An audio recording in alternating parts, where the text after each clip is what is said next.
Hey everybody, David Skarica here again. I want to apologize too with the audio. I ordered a new mic, but again, living in this island is not like there's a Best Buy or Walmart on every corner. So I'm hopefully I have to order it to a place in Florida, and then it gets forwarded here to the Bahamas. So I'm hopefully my new mic will be in. My sound quality will be a lot better. And like I said, we're going to start doing a lot more of these. So I hope everyone's doing good. So, yesterday I talked about, these three stocks that I liked. So today we're going to look at more at the market, especially with and we've seen the market falling again today. We're seeing First Republic, another bank, is basically, collapsing. Look, I just don't think this, anyone who lived through 2008, it amazes me that people are trying to act like, oh, this one's, that this one is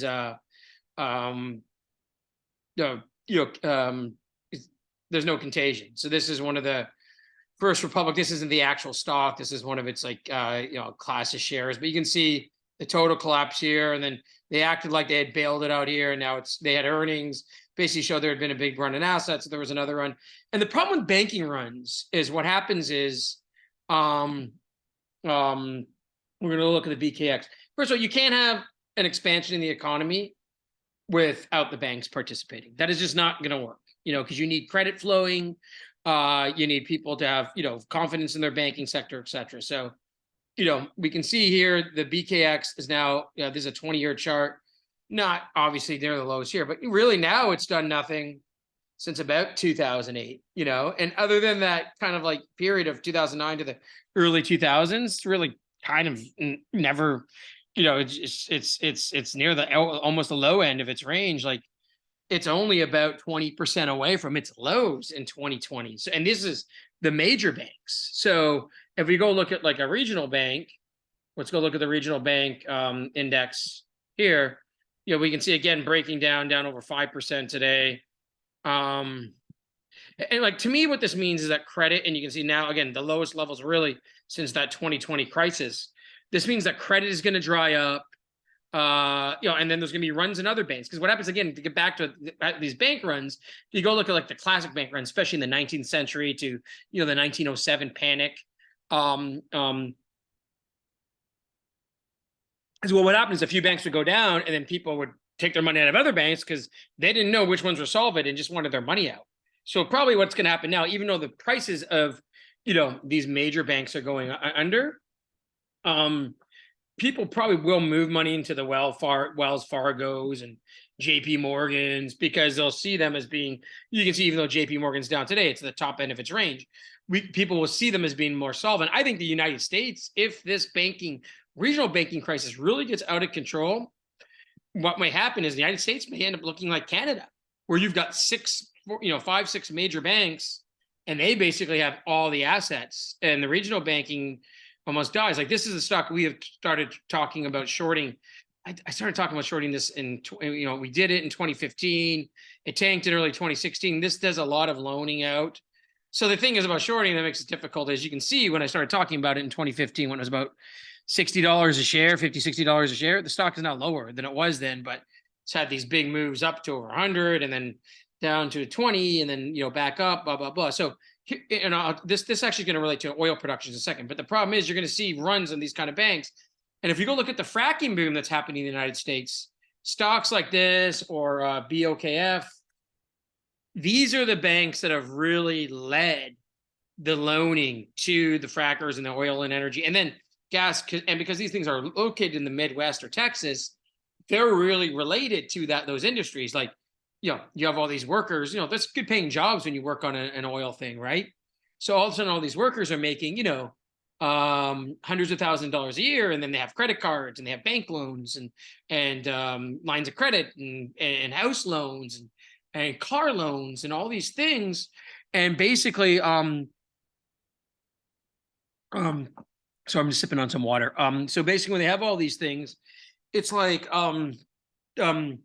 that all trickles down as credit tightens, and then these fracking and oil and gas companies don't employ those people anymore, et cetera, et cetera. So there's like this whole kind of snowball effect, from this banking crisis. And so like, I still really like these, these real estate companies, these home builders, KBH. I bought some more KBH puts here today. So it's down 1% today, but his credit is going to dry up. I don't know when this is going to happen, but credit is going to dry up. And the next phase of this, and you're going back to the 2021 highs here in KBH, and the next phase of this kind of credit crunch or recession is going to be the job losses. So, and if we go look at like 2008, we'll go back and look at this chart for like 19, 20 years. When 2008 happened, in these home builders, you can see the 07 to 08, when this went from about where it is today, about $50 down to, under $10 a share, rates were going down the entire time. So, but it didn't matter because you had a credit crunch and you had job losses, right? So that's kind of what I'm looking at happening here, and look at how important loose credit is. Because even when we saw a recovery in the economy, banks were not really lending until 2011, 2012. That's when it kind of started to loosen up. And you can see KBH actually went below its financial crisis lows because of that. So I just, right now I'm just purely, I'm really not trying to make a killing off shorting. Like I said, last year I got very stressed. That's why you saw me kind of take a break and a hiatus, shorting all the time. So right now I'm just going to look at pure, especially with gold and silver doing well. We'll talk about more of that in a second. But basically, I'm looking at just pure hedges. So another stock we'll talk about here is that it's down, to you can see over in 120. CROX has had a wild run since we bought our puts on it. It ran to 145 and then reversed, and now is at like 119. Our puts are 110s, they're Junes. So I'm gonna wait here. We're down on these, but obviously they've come back a bit. I'm hoping CROX can maybe attack in the next few months. It's 2000, it's 200-day moving average. This is a huge boom bust stock. So that's why I've done it. You can see what happened in COVID. CROX went from 40 to 10. And again, if I get a longer term chart, you'll see what it's done in the last two. We back to the financial crisis. You can see CROX actually went from, it was over, I think it was 60 at the top. I went to just over $1. Then I went to 30. And they went back to about $5.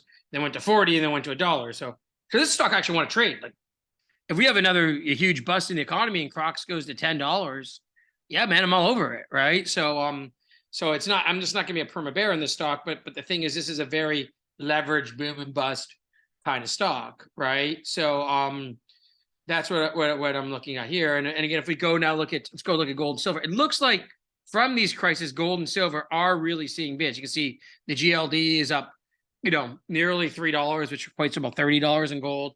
We break this here on the GLD, this kind of 190 area, which we're only $4 away from, which is about $40 in gold.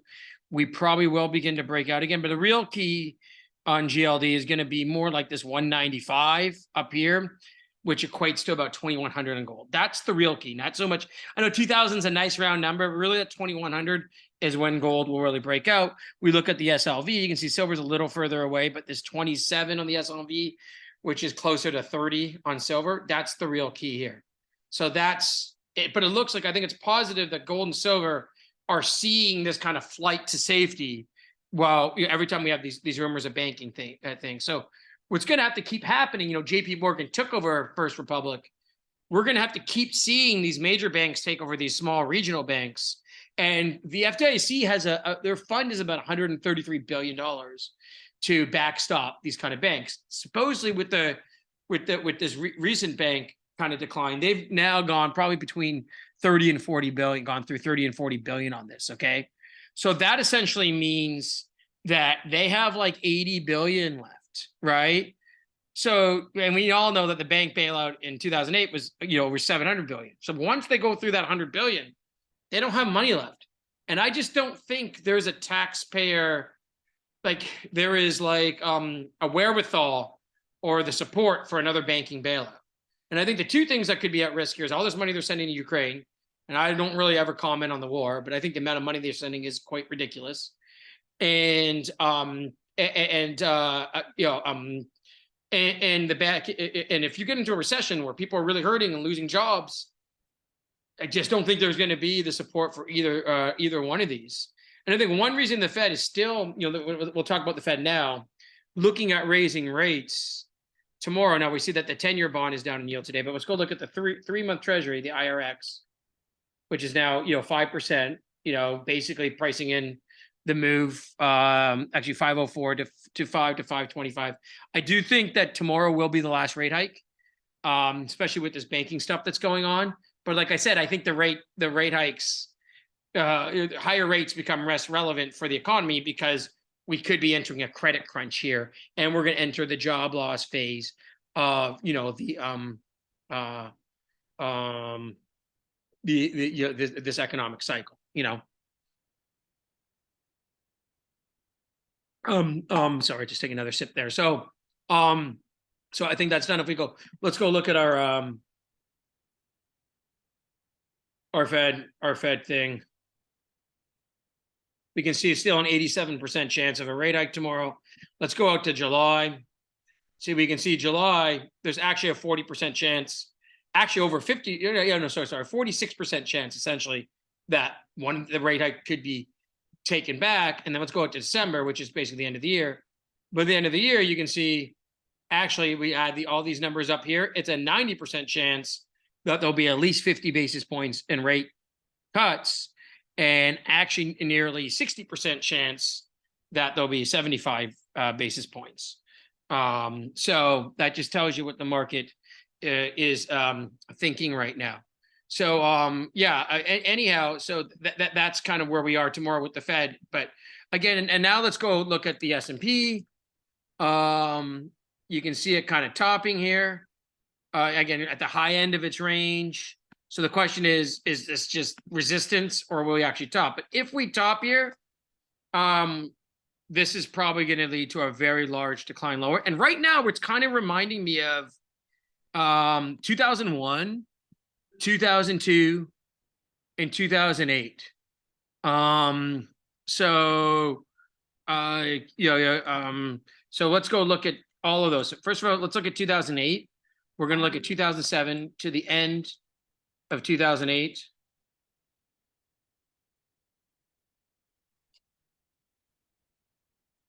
So we can see that here. And we can see the kind of top, this rally that had here. Now, this time the rally started a little later, but it topped in about May. And then the market really rolled over into the fall. Now, I'm not saying we're going to have another crash this fall, but we could have a move lower. And it's similar in that the market topped in May. Let's go look at the VIX. And the VIX hit 16 recently. And you can see the VIX got down to us 15, 16 in that May. So, that's what really happened there. So we're looking at that. And then let's look at it again. Let's go look at 2001. And we're going to go 2001. We're going to go a little lower. No, actually, that's what we're going to, no, we'll go to 2001. And then we're going to go to 2002.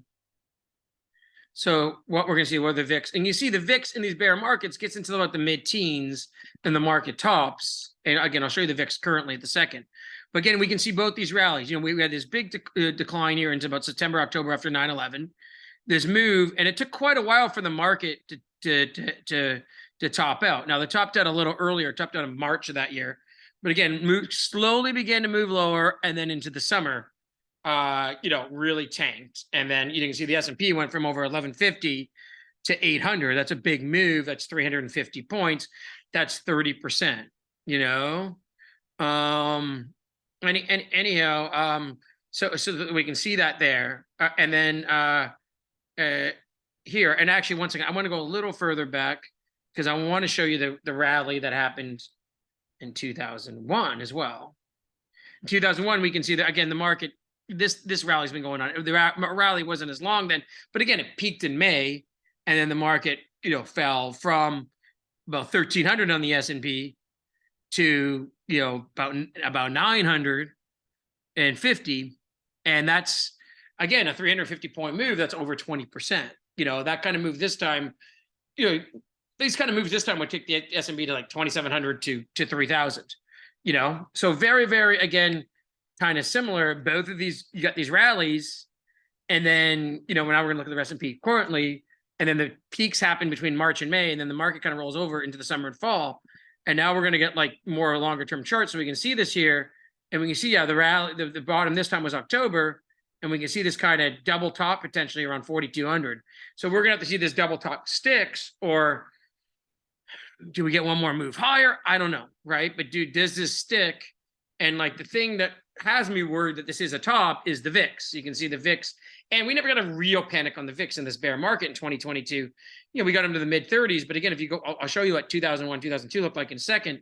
But again, this moved down to like 15, 16. We're still only 18 after today, and that's basically it. So let's go.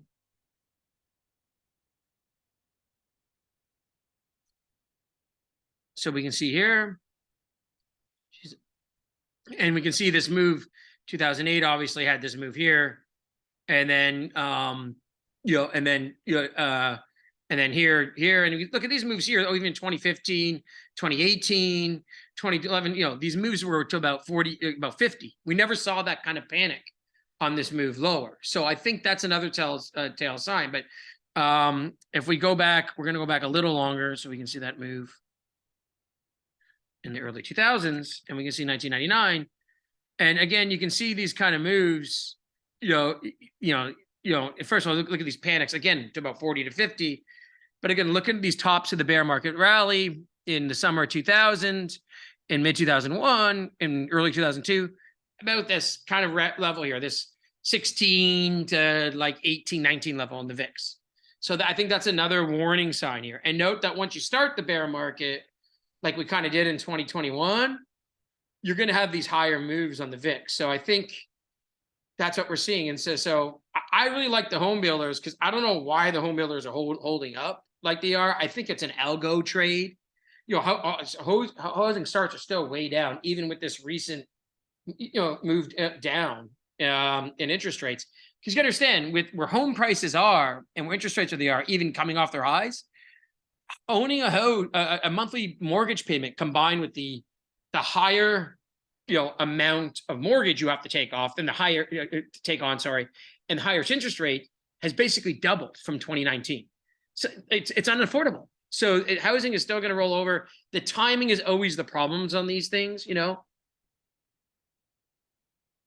But I am feeling more confident all the time now, and this is why I waited so long, that we're going to start seeing in this. And one of our favorite stocks is one I haven't talked about NVIDIA, because look at the huge move NVIDIA's had. Like, I'm glad I have not been in front of this steamroller trying to buy puts on it, add to NVDS. I still have a small kind of position, which has gotten killed, but it's small, right? But now I think NVDS is looking like the trade here. It looks like, down here, it's come off a lot, and then of course Tesla Q, that's starting to come up now, maybe coming out of a base. So I think these are the type of things you can start adding to slowly here. So anyway, I'm going to leave it at that. Like I said, but I just wanted to talk about, you can see the complacency, the VIX, kind of the similarities of 2001, 2002, the move up into May, the decreasing in volatility, and then in all of those years in 2001, 2002. Actually, let me go look at 2008 again, just to show you this again. The rallies that occurred, and then the kind of peaks in the screen in the spring, and then kind of the declines into the fall. That's what really this is feeling like to me. And I guess we haven't seen the job losses and the tightening credit. So sorry, I did 1007. I don't think we were trading markets at 1007. Anyhow, so you can see the kind of rally that happened here, peaked in May, this rollover into July. There's a little bounce in the summer, then the tank. And again, let's go look at what the VIX was doing that summer. And you can see the VIX got to about where it got this move here. And you can see kind of like now during 2007, 2008, that VIX never got to over that 40, which is the real sign of ultimate fear. And then that happened, that fall. So, and I just don't think that this banking crisis is finished yet. Because again, that's what happens in these banking crises. Even the solvent banks are having problems. We saw that in 2008. We saw that in 1907, because everyone's worried about just keeping their money in a bank in general. So now I'm going to leave this for now. I hope you enjoyed this. And tomorrow we're going to look at something different. You know, yesterday I mentioned those 3 stocks. Tomorrow I'm going to look at stocks to have on your wish list. You know, like right now I think it's too early to buy them. I still think oil and gas is headed lower. But here's the stock to, like, you know, it's like when you're going Christmas shopping and you're kind of like, well, you know what, maybe I want to buy something on, you know, Black Friday or Boxing Day when there's going to be a sale on. So these are the things, you know, big screen TV, new couch, you know, these are the things I'm putting on my wish list that I would really like to, you know, buy. And I would like to buy, but I want them to be a little cheaper.